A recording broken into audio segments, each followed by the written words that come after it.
So thank you so much, Lauren, for joining us.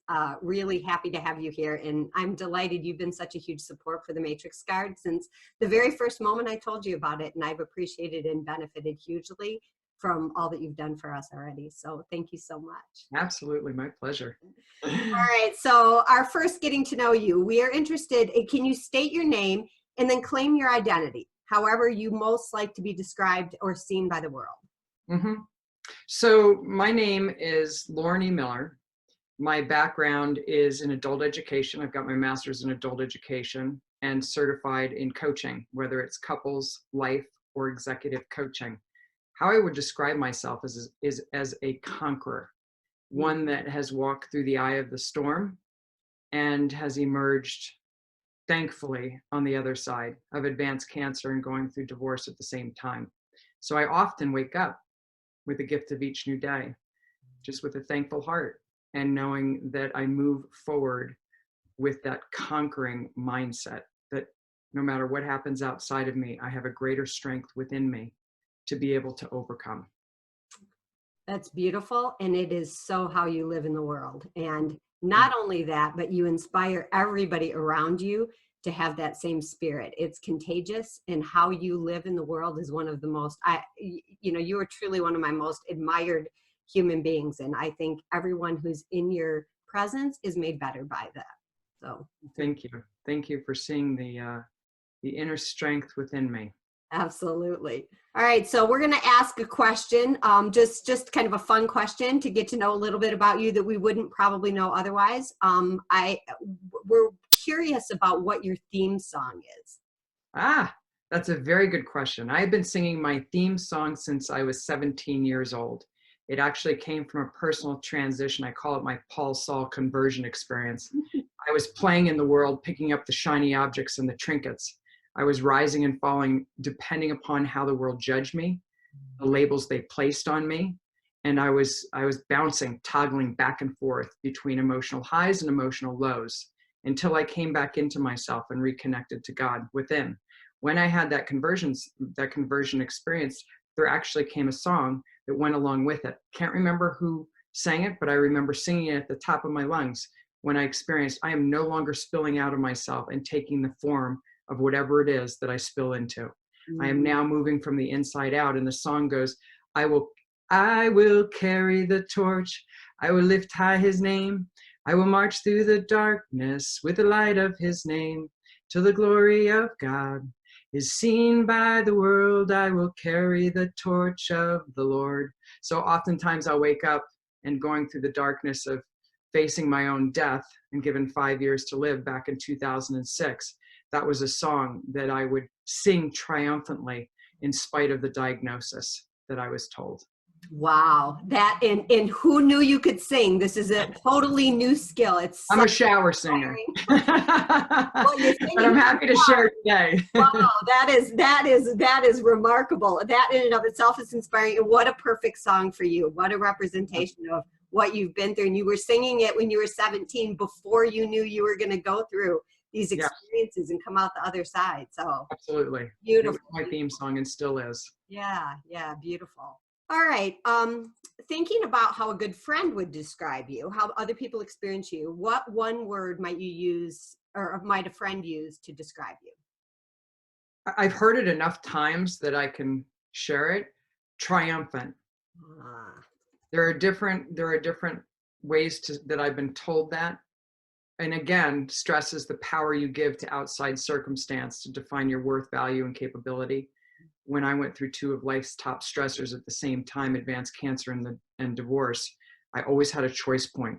I couldn't choose the diagnosis. I didn't choose the diagnosis. It was one of those life pop-ups that you get. And I can always choose how I want to respond to it. So that's my brand, my personal brand, as we mentioned in Sherpa coaching, Sherpa executive coaching. It's my brand. It's how I show up to give more authority to the strength within me than to circumstance outside of me, which leads to a triumphant perspective and choice point in life, which is a lot of fun. I think triumphant is a beautiful word to describe you, and also very consistent with how I experience you. So I'm grateful for all of it. Yes. All right. So as a conqueror, thinking through this lens that you have as a conqueror, it sounds like that really does define a lot of how you see the world and how you approach the world and how you, I don't know, show up bravely in the world. Are there other lenses that you consider when you are walking through the world that really form your thoughts and opinions about things? Well, particularly in this season of my life, I have a scripture that I cite quite a bit, and it's from 1 Peter chapter 5, verses 4 through 10. It says, God opposes the proud and gives grace to the humble.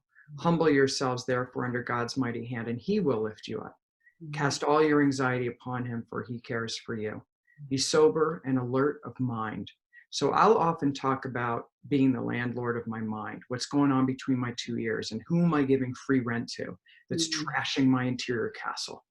And I forget that I have the strength as the landlord to evict fear, doubt, self-worry, lack of self-worth, anxiety at night, needing to know how things will turn out or why things happened as they did. And so I use that as that is my energy. Energy is your capacity for action. And that's a theme phrase that I will use to stay humble. I'll often say throughout the day, more of you, God, less of me, because I know, and I'll pray this in the morning, if you don't show up, this day is not going to go well. Whatever it is God's called me to do, and what is my give back project today? If you don't show up, this isn't going to go well. So I know I need that divine strength, divine wisdom, and it comes through the archway. True greatness walks through the archway of humility. That I know the strength and the gifts that I have for education and teaching and coaching. That's a gift. Yes. I don't puff up about it. It's a gift. So I'm grateful for that. And you are so generous with your gifts. It's really, I think I would use generosity as one of the, I mean, you are just so incredibly generous and so quick to just connect with people. It's really beautiful. I love people. Yeah, yeah, it shows. I absolutely love humanity. And we so love you. So, all right. Yeah. So we're going to talk a little bit about the Matrix Guard and a little bit about heroic potential. So the Matrix Guard, as you know, is creating an epic fellowship of unstoppable heroes. And we're doing that with the focus of triumphing over suicide, bullying, and hatred. And a big part of our belief structure has to do with seeing and embracing the dark and the light in every human being, and recognizing that every single human has heroic potential, whether they've realized it not at all, a little bit, a lot, some days not, like most of us, whatever combination that is, we embrace the whole fullness of their being. And we think a lot about heroes. And as we are engaging with people who are supporting and helping the Matrix Guard, we are curious about other people's experience with heroes. So we would love to know who your hero was when you were little, and what heroic attributes did you find most inspiring? The first thing that comes to mind when I was very little, my parents.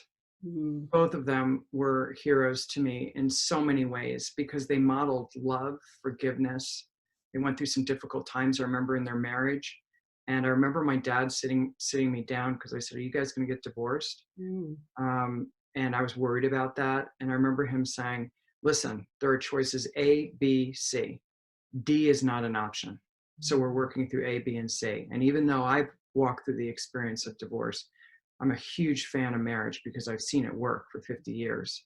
And it has to do with relationships and love, forgiveness, letting go of the hurts, and being able to be triumphant again when your emotions are driving your bus and you feel like you're in the ring, to be able to pull back and to remember whose you are, that you're not your circumstance, you're not the opinions of other people, the label. And they modeled that for me.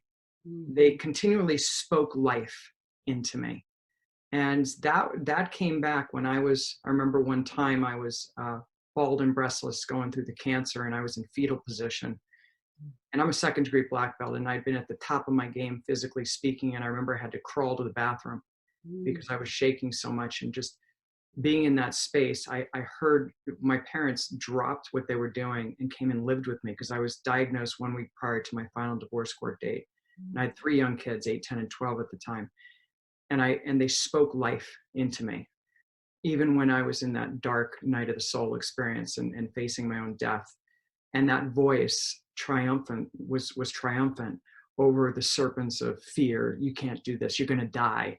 You know, even now, if I have an ache or pain because I beat the odds, I'll hear my parents' voices come back. You can do anything, you know, and so I would say that they're my heroes. So Lauren, that is, I mean, those are all beautiful reasons to see them as your heroes, and sounds like not just through your childhood, but also well into your, you know, as Mhm. every day of your life. When you were a child, you felt that then? I mean, did you feel like they were your heroes even when you were young? Absolutely, because they didn't focus. The key thing is they didn't focus on my weaknesses. Mhm. They didn't. My parents are my heroes and always have been my heroes because they saw the person that I really was, not the person I was acting out. My favorite things. So they saw deeper, and that's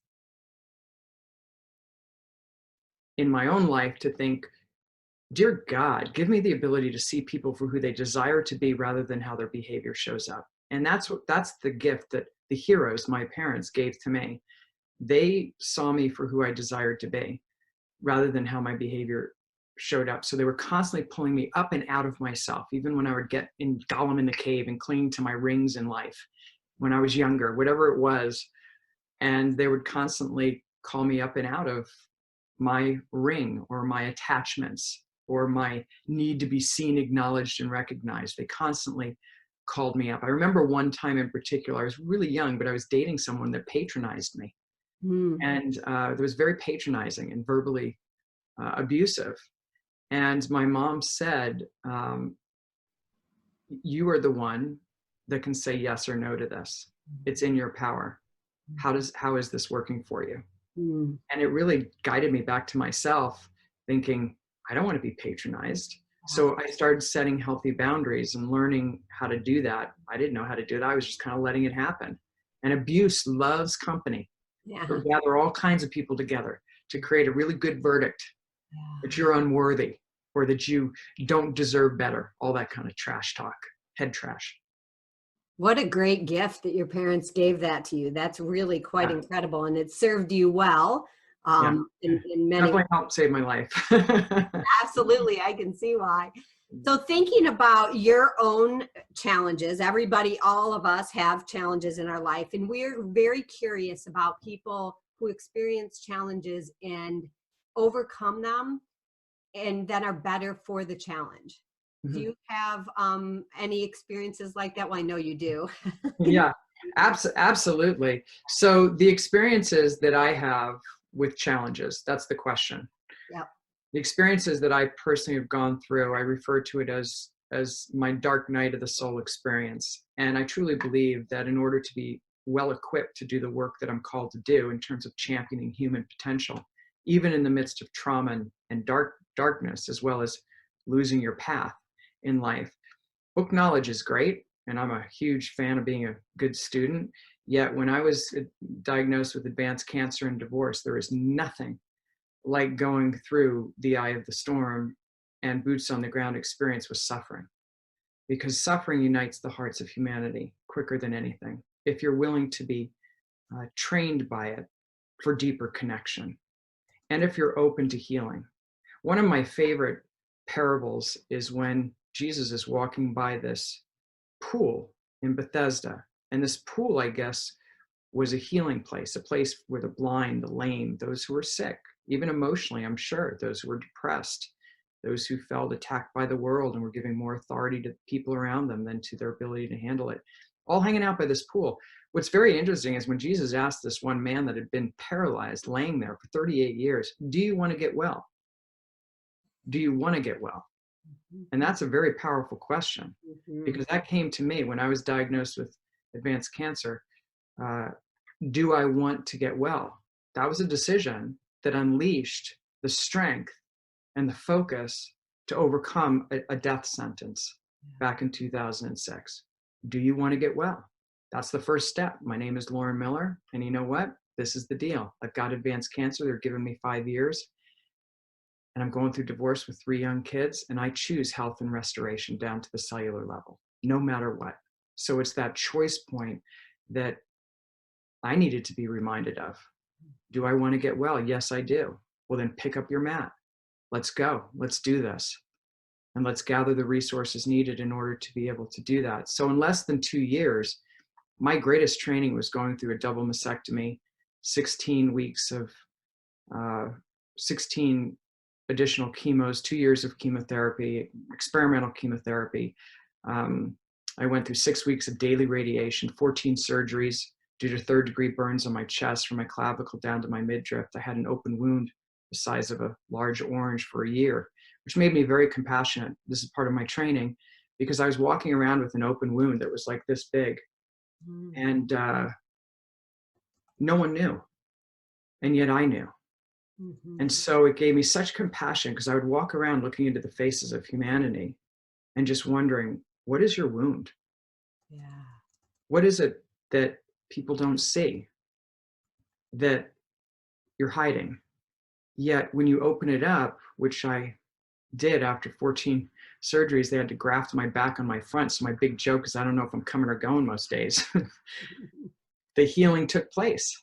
But again, it must be exposed first.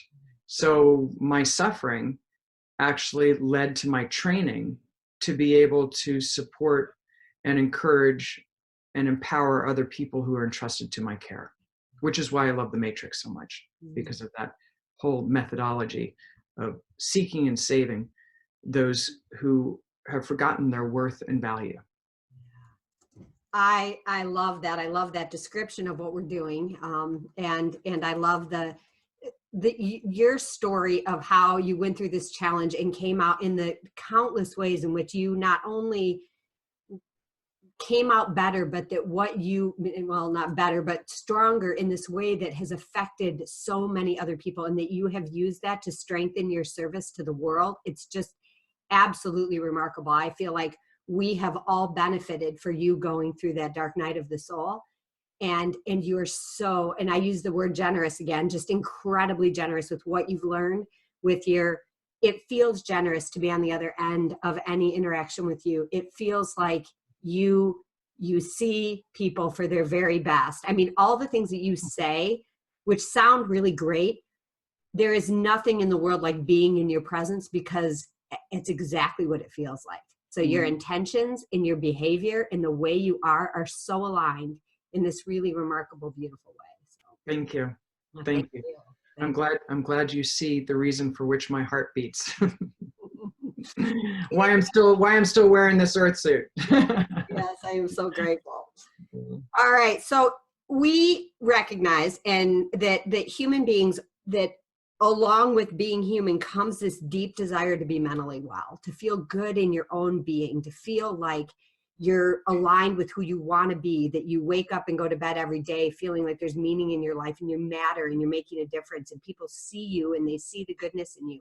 And yet we realize that no human escapes moments and times, or sometimes long periods of time, where they lose track of that. They lose track of all that's beautiful about them, and that they would benefit from, or do benefit from, help and support from other people.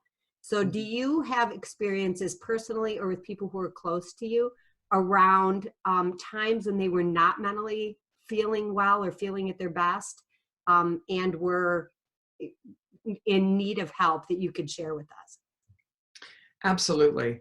One in particular, I've been doing the work I'm called to do in the world for 18 years, and part of the focus is I use a lot of energy psychology modalities to be able to release past pain and hurt, confusion around identity, purpose, meaning, and because those have ramifications, and they create insomnia. They create acting one way and being another. It creates you can see this part of me, but you can't see this part of me, which results in shame, living a shameful, guilty life. Well, if you really knew me, you wouldn't love the real me. So it's a lot of hiding of self. And so I've been given the opportunity to be able to work with people many, many, many, many people with um, mental forgetfulness of their worth and value Mm. that has had ramifications in their physical body. And as a result of that, I can't tell you how many times it's usually linked to a pain body, a past pain body that has gone from dormant to live and keeps going from dormant to live, depending on the similar environmental triggers that cause that to happen. And to be able to flatline that original source of pain and to actually see the resurrection of the identity that's been recovered. I look at myself as a detective. It's really recovery work of the pieces of you that you lose along the way. Mm. That in kindergarten, you didn't know how to act one way and be another. Mm-hmm. That's something you learn. And you learn that because you're afraid that if they saw the real me, then it wouldn't be enough. Mm. Am I enough? Do I have worth? Do I have value? And then all kinds of behavior results from negative behavior, results from forgetting your worth and value. So to bringing that back to the remembrance of, that's right, that's who I was before. That's one of the questions I'll actually ask in coaching situations is, what do you remember about yourself that Mm. you forgot after the trauma occurred that you want to remember now? And this usually is a recovery process. So it's a powerful experience. And I'm very grateful for it because God knows I've gone through my own recovery process myself, or the pieces of me I lost along the way. Yeah, absolutely. Beautiful. Thank you. There was one woman in particular, I'm not going to share her name, but she came to me, I believe it was about 12, maybe even 15 years ago, and she had experienced insomnia for years. Mm. And once we figured out the exact event associated with the physical representation of the Mhm. pain, insomnia, and we did some work around collapsing the belief system she made about herself as a result of that traumatic event, and resurrected her worth and value Mhm. and her experience of knowing that she is loved and adored by a God that is much bigger than a momentary trial or tribulation. It took 3 sessions and she's been sleeping through the night ever since. Wow. She had insomnia for several years before that. So that's the power of what we do when we hide within the interior castle rather than bringing it out all before God. Here I am. Yeah. I'm ready to heal. Do you It, want to it heal? it speaks so much to the power of just to the power of healing and to the possibility that, oftentimes I think people think it needs to be a long, drawn out, Yeah. difficult road. But really, when you start to discover those things within yourself and it can actually transform you pretty quickly. And the story you just told about her, not sleeping for years and then finding that within herself and that healing her, in 3 sessions, that's remarkable. And I do hope that we're able to um, craft experiences for people where they begin to believe that it doesn't have to be hard or awful or difficult, that it can be enlightening and freeing and not that it just makes a huge difference when you feel loved and seen and recognized and know you matter. And Yeah, and just even just saying the statement, even though I've identified with the struggle my entire life, who would I be without struggling? yeah, I'm willing to consider the possibility of healing and restoring anyway. yeah, So you flip your script. You identify, my name's Lauren Miller, this is the deal. Even though I've identified with the struggle my whole life, I don't even know what it would be like to do me any differently. I'm willing to explore the possibility of healing yeah. instantaneously anyway. So you're just opening up the mind, the way the mind works, Yes. and how it creates messaging systems. Yeah. And it's playing with how we're created and using the same methodology that the original trauma was formed and established and anchored in the brain, Yeah. and using the same kind of methodology to be able to release it. You're just reversing the process to be able to recover the person before the trauma took place. Yeah. the identity of the person before the trauma took place. Again, it's God's timing, and I learned this personally. God's timing for healing and restoration is not confined by time or intensity. Mm-hmm. And I remember just reading through the Gospels of every healing that took place when I was going through advanced cancer. It didn't matter. It was 38 years. So what? Pick up your mat and go. Didn't matter. Your entire life you're blind. So what? You're healed. Mm-hmm. There's that time or intensity. We've got to relax that thought form that, well, since I've been this way so long, this is the way it's always going to be. It's going to take a few years to recover. Yes. I've seen miraculous things happen in very short periods of time when people that have been twisted by outer influences and freed. Yeah.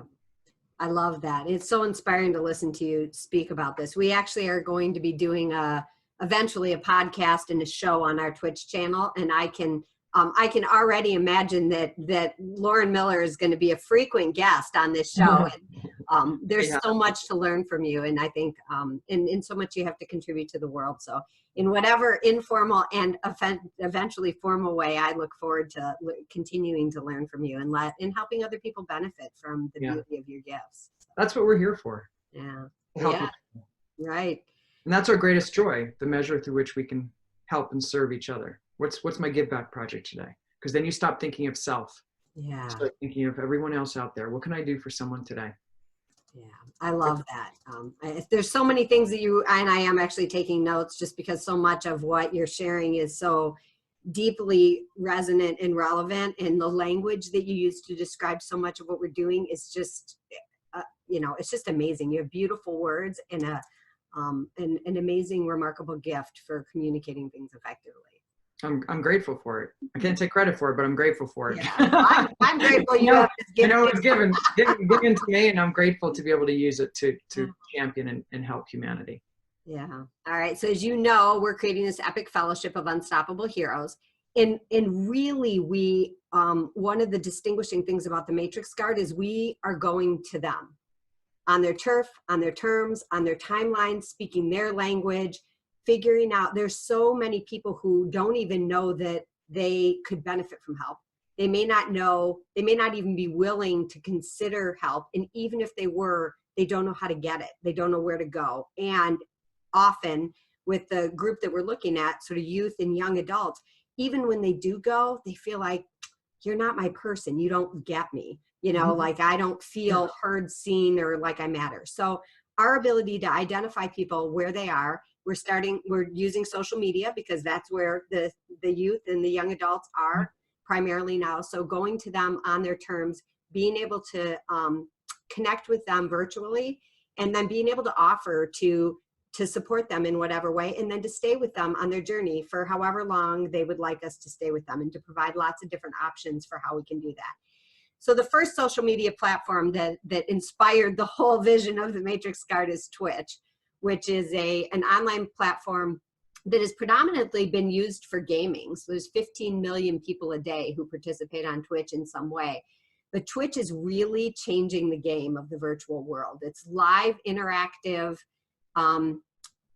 communities, and they have moved off of just gaming and are now doing cooking and crafts and teaching stained glass and painting, and anything that somebody has to teach someone else that they would want to interact with them about can be done on Twitch. And it's really inspiring to watch people creatively. It's like an entrepreneurial empire. There's like tiny entrepreneurial, people are figuring out who they are and what they want to do in the world, and they're trying different things, and they're being really brave, and it's just really a beautiful place. And because it's live and people are interacting and they're joining communities, and they develop trusted relationships with other people in the community and with the people who are creating on Twitch, we just thought this is like such a sweet spot. The average age is 18 to 34. It's exactly the group that we're looking at.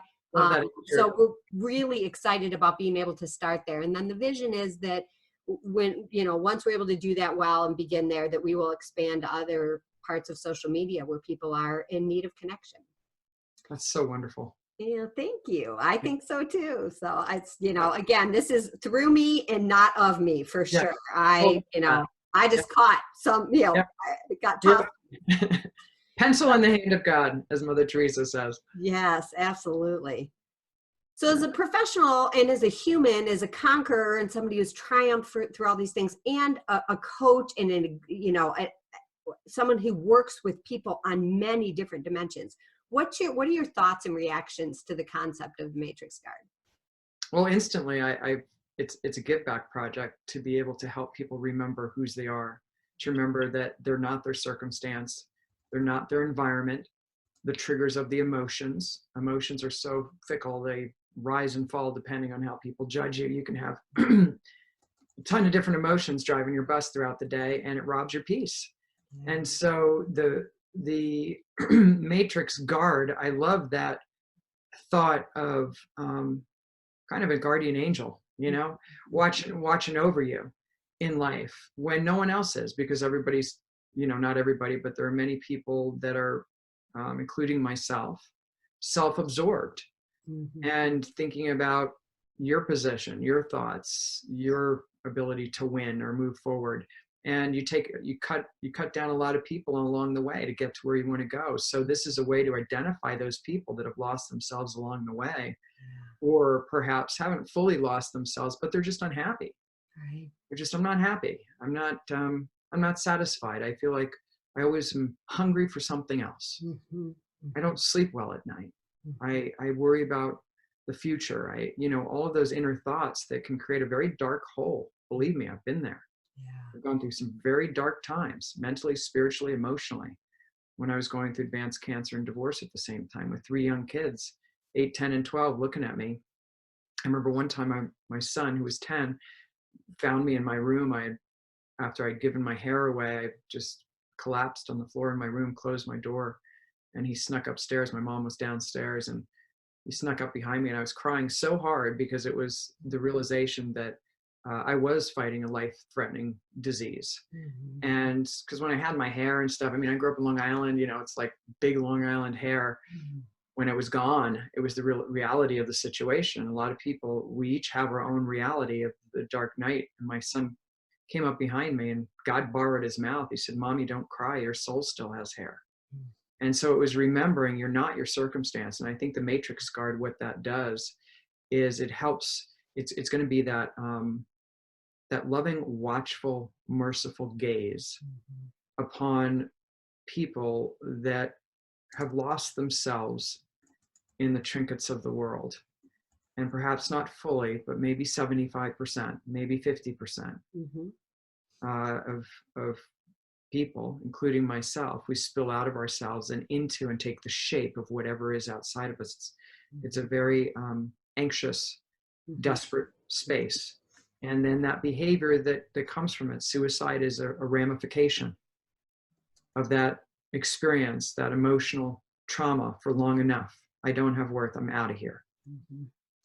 Absolutely. You mentioned 2 things that I think are really important to us. One is the guardian aspect of this. There's a guard is an interesting word because it has both positive and negative connotations, and we intended in exactly the way that you're talking about. And one of the things that we talk about is to guard and be guarded. The recognition that people, it's not only that each of us might need support, inevitably need support in connection at some point in our life. We're wired for connections. Humans are wired to be connected and to live in community and tribe and interacting and whatever. So it's not only that all of us will need that at some point, but that we will also be called upon at some point to help someone else. So that to guard and be guarded and help people not just be on the receiving end of support and connection, but to teach them also how to give support and connection to others, so that we're, kind of rising together and all being better. So I love you. Powerful. Yeah. That's a mentoring mindset. Yeah. Whenever you can encourage someone to connect with another human being as a mentor, to teach from your suffering, then that gives value to your suffering. Yeah. Instantly, it gives value to your suffering. Yes. So you're able to flip it for a greater good. Yeah. I remember one time when I was, it was after the double mastectomy, and I had tubes coming out of my side, and I just wanted to take a shower. And I remember standing there shaking, and I was just talking to God out loud and just looking at my bald and breastless body and just barely able to stand, and just thinking about just the power of choosing to remember, this has value, that suffering has value. And I literally heard, as I was having this outer conversation, don't waste your suffering. Mm. And I heard, as specific as possible, this is not just for you. Yeah. And I can't tell you, since 2006, how I've seen that just roll out a tenfold. Yeah. That what I went through was not just for me. What you're going through, whoever's listening to this, is not just for you. Mhm. This, as soon as you realize, oh my goodness, I have something of value, even through the suffering. Suffering links the hearts of humanity quicker than anything else, because we all experience it. Now we're masterful at masks. So we pretend, we act one way and be another. And we're all walking around with that open wound in some form. And when you're able to bring it out to the open and say, hey, this is the deal, how can I help you? Yeah. It's amazing, the joy and the peace that comes from, there's no price tag to that. Yeah. And that's what the Matrix Guard is set up to do, from what I understand. Mm-hmm. Mm-hmm. Absolutely. And I think that your encapsulation of your experience with, don't waste your suffering is not just for you. That's exactly that, guard and be guarded. Like, you're being called to both be on all ends of this. I mean, and the more we can be on all ends of it. And the other thing that you mentioned that I think is super important to us is that early detection piece. In our society right now, people are suffering, and they're suffering so deeply that they're getting to the point where buying a gun, harming themselves, committing suicide in any shape or form, or harming someone else seems like an option, like a viable option for them, because there's such intense suffering. And we really want to go back and meet people long before they get to the point that seems like a good idea. So that early detection, and teaching people to take care of themselves, take care of each other, and to allow themselves to be supported and loved and cared for. Absolutely. And to release the label that something's wrong with you. Yes. Yeah. We have that tape that constantly plays in our head that leads to those negative behaviors. What's wrong with me? What's wrong with me? What's wrong with me? Yeah. And I have that one. I have that tape. Yeah, there we go. I played it many times in my life, and it's a tape that you're the gatekeeper again of that script, and it's rewriting that script. There's nothing wrong with me, and there's nothing wrong with you. Yeah. You simply spilled out of yourself. You gave more power to a thought form, thinking you were the trauma, you were the shame, you're not worthy, or no one loves you. There's just endless thought forms that keep people imprisoned. I've had tons of them myself to break free from, to remember that you do have worth and value. And that's the Matrix Guard commitment, is to be able to resurrect that understanding of people's worth and value, to be able to honor each human being, the sanctity of life, that your life matters. No matter how many little servants in there are screaming out at you, saying you don't have worth or value. And then you only feel like when you're in the primal brain, you're in the primal part of the brain, which there's only 3 choices: fight, flight, or freeze. That's it. When you're under threat, there's only 3 choices. You're thinking from the primal, I call it Animal Planet. Fight, flight, or freeze. And that leads to negative behavior. So to be able to capture that before the behavior happens, that's the power. Yes, So. yes, absolutely. So you've given us so many great ideas and language, things that are deeply important to us in new and different ways. It's just like really adding dimension to this. It's beautiful, and I greatly appreciate all that you've contributed. Is there anything that you haven't mentioned, or that you want to make sure, sort of goes on the record, that we be thinking about intentionally as we build and grow the Matrix Guard?